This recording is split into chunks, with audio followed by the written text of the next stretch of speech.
Okay, we're back after a little bit of a break. I took the first couple of weeks of January off just to kind of give myself a little bit of breathing room so I can kind of ease my way into 2023. Normally, what I do is I do a really big deep dive into those albums that I missed throughout the previous year, kind of conglomerate my thoughts, collect my thoughts, then do a big kind of like 1-2 punch of album reviews of all those. But I did so many album reviews in the last stretch of 2022 that I wanted to give myself a little bit of a breathing period, and it actually allowed me to go back and revisit some of my favorite records. Those records that got me really into progressive rock.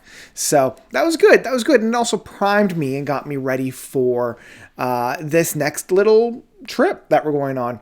Because we've already got a couple of really good releases coming out within the first bit of 2023, but I wanted to talk about those records that I'm really excited for in 2023. And I always love to kind of look back on this video and just kind of see where those records landed. I know that most of these probably won't land in my top 10 of 2023, but I am very excited for them. Although I have a sneaking suspicion probably one of them will. So I'm just going to go through some of these, and I want to start off with the one that's literally coming out this Friday. Riverside's Identity is coming out this Friday. Pay close attention to my channel, in a couple of days before Friday. I'm going to have my review for that out. I'm really excited to talk about that one. Riverside hasn't really put out a bad album. They've put out better albums, but I don't think they've really put out a bad album. So I'm really excited to see if this one, well, I guess I already know, but you guys will be interested to see if they continue this trend. Another one that I'm pretty excited for is Uriah Heep. That one's coming out pretty soon as well. Chaos in Color.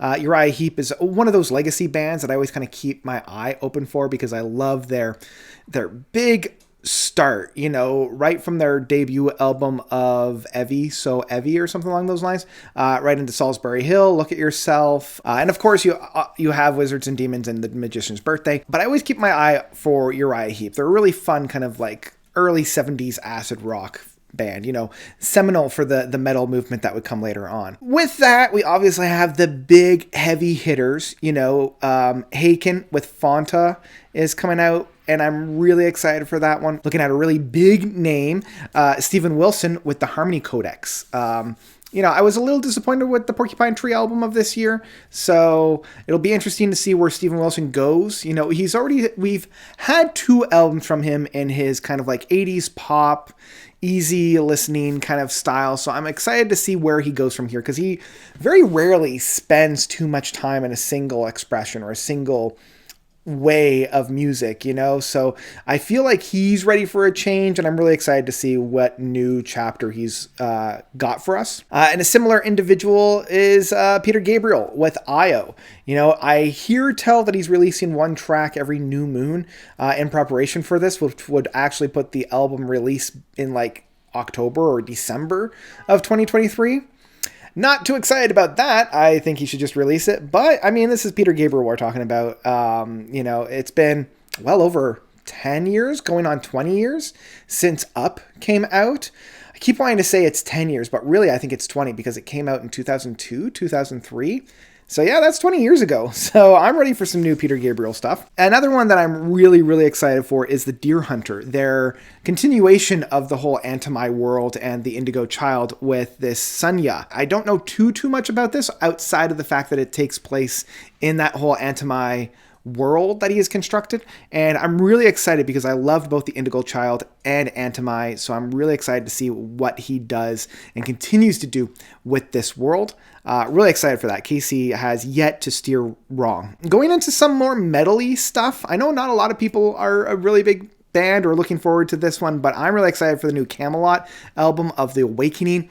I've been really digging their last couple of releases. I know that they've had a personnel change, and some people love it, some people hate it, some people are just kind of indifferent about it. I've really enjoyed them. My favorite one from them is still Ghost Opera, but Really enjoying that one, as well as the new Neo Obliviscaries album Exul.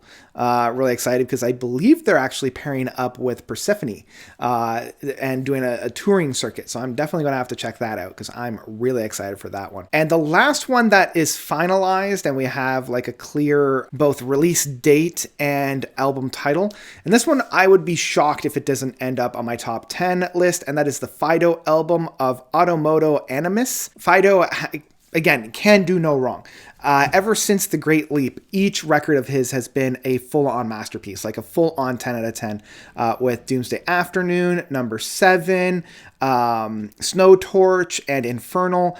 All 4 of these records are a masterpiece, straight up 10 out of 10. And even the records that he put out prior to this, like The Great Leap, like Chupacabra, like 313, like Frictions, I think it was. Frictions, something like that.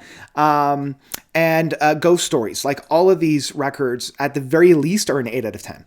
So I'm super, super excited about Fido's new album. I can't wait to hear it. And I'm really excited about that one. And then the last two that I'm pretty excited about don't have a release date, but there's always kind of whispers in the winds that they're putting out a new album this year. The first one is Southern Empire. Their first album I was kind of lukewarm over, but that second one was really, really good. It made one of my favorite records of that year. So anything from Southern Empire, I'm really, really excited for. And then every year I have a spot on my list for Moon Safari as just a hope. Just a hope, because every time we get a little bit of a crumb of information about this new album, of Him Lay Back in Volume 2. But I think at this point, I would be shocked if we actually get something from it. But every time I'm always excited, I'm always praying, and I'm always crossing my fingers and hoping that this is the year that it will come out. And we'll see if it does. So yeah, I just have like a spot reserved every single year for a Moon Safari album, for Him Lay Back in Volume 2. But yeah, we'll see if we actually get it. And those are the albums that I'm really, really looking forward to. There's about 10 to 11 albums that I'm really, really looking forward to in 2023. But what I'm actually most excited for, and the one that I'm always most excited for, is the album that comes out of nowhere from a band, an artist, or a group that I know nothing about.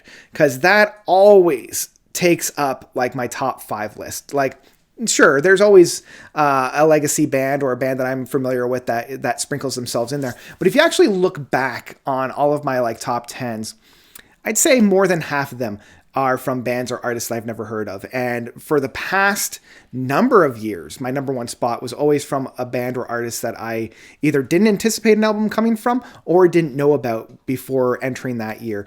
And I have a feeling that's going to be the same for here, like same for 2023. This is one of my favorite things of a new year is that anticipation of the new artists that I'm going to find and fall in love with. So what is the artist or band that you're most excited for? Which was the band or artist that you're most excited for on the list I provided below? Which is one that I didn't mention because I'm sure I missed one along the way. So let me know about that by commenting down below. And I think that's all I've got for you guys today. That's all I've got. Let's get excited for a good year in 2023 for some new prog music. And this week I've got 2 reviews coming out and some pretty fun ideas cropping up for some of the videos that I've got for 2023. I also want to take a moment to thank a new patron of mine. That is Maiden Tesbil. And I hope I pronounced your name correctly, Maiden. I want to thank you for showing some support. You can be cool like Maiden by joining my Patreon. I've left the link down below. Even $1 a month does go quite a long way. I basically use whatever I take in to help facilitate and encourage my addiction to records, because that money is just put aside for my records to be basically invested into this channel. So like artists that I normally couldn't support to buy their music for, artists and bands that have like a band camp that I really want to listen to, but I can't because they don't have it on Spotify or other means. I use that pool to allow me to listen to those music. So the more you help me in that respects, the more music I get to listen to, the more videos I get to do. It's a very like positive loop cycle in that sense.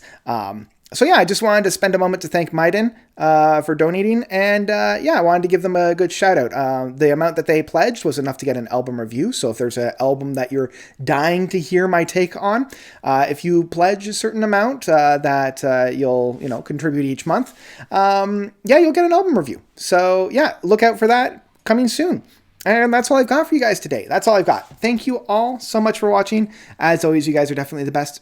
And until next time, nuts out.